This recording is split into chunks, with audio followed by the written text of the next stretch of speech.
Hello students, देखिए आज हम अपना चैप्टर 8 शुरू करेंगे जिसका नाम है राशियों की तुलना। यानी कि हमें दो राशि दी हुई हैं, हमें उसकी तुलना करनी है कि उनमें से कौन सी राशि दूसरी की कितनी गुना है। उदाहरण के लिए देखिए, एक टोकरी में 20 सेब हैं और 5 संतरे हैं। संतरों की संख्या अनुपात सेबों की संख्या, यानी हमें इनकी तुलना करनी है। 5 संतरे हैं हमारे पास और 20 सेब हैं। भिन्न का रूप अगर हम करें, सेब और संतरे अगर हमें लिखें तो संतरे ऊपर लिखेंगे क्योंकि संतरों की संख्या पहले है और सेबों की संख्या बाद में है। 5 से हम भाग करेंगे, 5 एकम 5, 5 चौके 20, 1:4। यानी कि जो हमारे पास संतरों की संख्या है और सेबों की संख्या है, यदि हम संतरे कहें तो सेब से 1/4 भाग है, या अगर हम सेब कहें वो संतरों का 4 गुना है, 1 का 4 गुना 4 है। यदि हमें प्रतिशत निकालना हो, कुल फल हमारे पास कितने हैं? 5 संतरे और 20 सेब, यानी कि 25 कुल फल हैं। कुल फल 25 हैं तो संतरों की संख्या 5 थी। कुल फल 1 हैं तो संतरों की संख्या 5/25, और कुल फल अगर हमारे पास 100 हैं तो 5/25 गुणा में 100।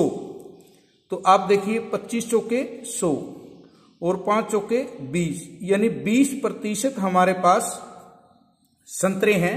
यदि कुल फल 100 हैं तो उसमें से 20 संतरे होंगे। और हम संतरों की प्रतिशत इस प्रकार भी निकाल सकते हैं। प्रतिशत यानी 100 में से 5/25 हमारे पास है, 5 संतरे और कुल फल 25। 100 से गुणा और 100 से भाग करेंगे और इस 100 के लिए प्रतिशत का निशान लगेगा, और 5/25 गुणा में 100 हमारे पास है। 25 चौके 100, यानी 5 चौके 20, और ये प्रतिशत का निशान।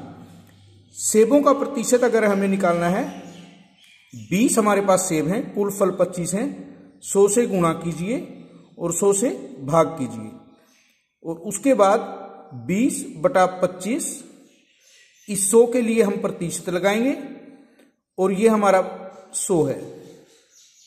उसके बाद इसे हम कैंसिल करेंगे तो 25 को हम इस प्रकार लिख सकते हैं, 25 चौके 100, 20 चौका 80%, यानी संतरे 20% हैं और सेब हमारे पास 80% हैं। अनुपात ज्ञात करते हुए हमें एक बात का विशेष ध्यान रखना है कि अनुपात ज्ञात करते समय इकाई एक समान हो। यानी हम अगर 50 पैसों का 200 पैसे से अनुपात निकालते हैं, दोनों की इकाई एक जैसी है, तो 50 पैसे का 200 पैसे से अनुपात इस प्रकार से निकलेगा। जिसका अनुपात निकालना है वो ऊपर और जिससे अनुपात निकालना है वो नीचे। 0 से 0 कैंसिल, 5 एकम 5, 5 चौके 20, ऊपर 1 और नीचे 4, 1/4, यानी 1:4। इसका मतलब है 50 पैसे से 200 पैसों का अनुपात 4 गुना है। 50 पैसे का 5 रुपए से। अब हमारे को ये देखना है, यहां पैसे हैं और यहां रुपए हैं, हमें एक जैसे बनाने हैं। तो 50 पैसे का ये 500 पैसे से, क्योंकि 1 रुपए में 100 पैसे हैं, 5 रुपए में 500 पैसे हुए, तो 50 पैसे का अनुपात 500 पैसे से हम निकालेंगे। 0 से 0 कैंसिल, 5 एकम 5, 5 50, 1/10, यानी 1:10। 50 पैसे 500 पैसे का 1/10 है, या कहें कि 500 पैसे 50 पैसे के 10 गुना है। इस प्रकार हम ये अनुपात निकालते हैं। दोबारा ध्यान दें कि जिन राशियों की तुलना की जानी है उनकी इकाई एक जैसी हो। उदाहरण के लिए, एक कीड़ी का वजन और एक हाथी का वजन। कीड़ी के वजन की तुलना हाथी के वजन से नहीं हो सकती क्योंकि इनका इकाई जो है एक जैसी नहीं है। अब हम और एग्जाम्पल देखेंगे। निम्न का अनुपात ज्ञात कीजिए। एक साइकिल की 15 किलोमीटर प्रति घंटे की गति का स्कूटर की 30 किलोमीटर प्रति घंटा की गति से हम प्रश्नावली 8.1 करते हैं। साइकिल की गति देखिए 15 किलोमीटर प्रति घंटा और स्कूटर की गति जो है 30 किलोमीटर प्रति घंटा। इन दोनों की इकाई एक जैसी है, ये भी किलोमीटर प्रति घंटा है और ये भी किलोमीटर प्रति घंटा है। 15 एकम 15, 15 दूना 30, 1/2 यानी 1:2। इस प्रकार से आप कह सकते हैं कि साइकिल की गति से स्कूटर की गति 2 गुना है। 5 मीटर का 10 किलोमीटर से, अब यहां पर मीटर हैं और यहां किलोमीटर हैं।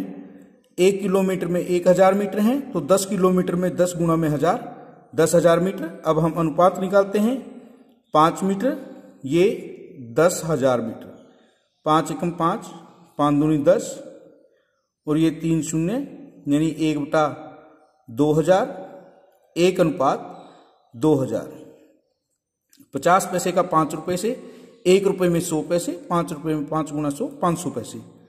तो 50 पैसे का 500 पैसे से 5 एकम 5, यहां 10 आएगा। 1/10 यानी 1:10 का अनुपात होगा। उसके बाद निम्न अनुपातों को प्रतिशत में बदलो।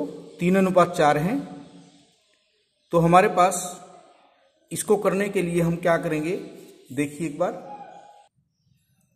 3:4 लिखने के बाद 100 से गुना 100 से भाग। इस 100 के लिए हमारा प्रतिशत का निशान है और 3/4 गुना 100 हमारे पास होगा। 4 से हम कैंसिल करेंगे, 25 आएगा। 25 दिया 75%, यानी 3:4 का मतलब है 75%। इसी प्रकार 2:3 है, अगर हमारे पास 2:3, इसको हमें प्रतिशत में बदलना है। 100 से गुणा कीजिए और 100 से भाग कीजिए। 2/3 गुणा में 100 और इस 100 के लिए हम प्रतिशत का निशान लगाएंगे।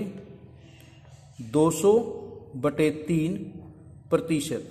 3 से भाग कीजिए, 3 × 18, 3 × 18, 2/3 प्रतिशत हमारा उत्तर होगा। 25 विद्यार्थियों में से 72% विद्यार्थी गणित में रुचि रखते हैं। कितने प्रतिशत विद्यार्थी गणित में रुचि नहीं रखते? कुल विद्यार्थी हमारे पास देखिए कितने हैं। हमारे पास विद्यार्थी 25। रुचि रखने का प्रतिशत जो विद्यार्थियों का हमारे पास दिया हुआ है वो है 72%। और रुचि नहीं रखने वाले का प्रतिशत हमें निकालना है। 100 में से अगर 72 हमारा रुचि रखते हैं, उसको घटा दीजिए, तो हमारे पास 28 बच्चे जो हैं वो रुचि नहीं रखते। और 100 में से 28 का मतलब 28%।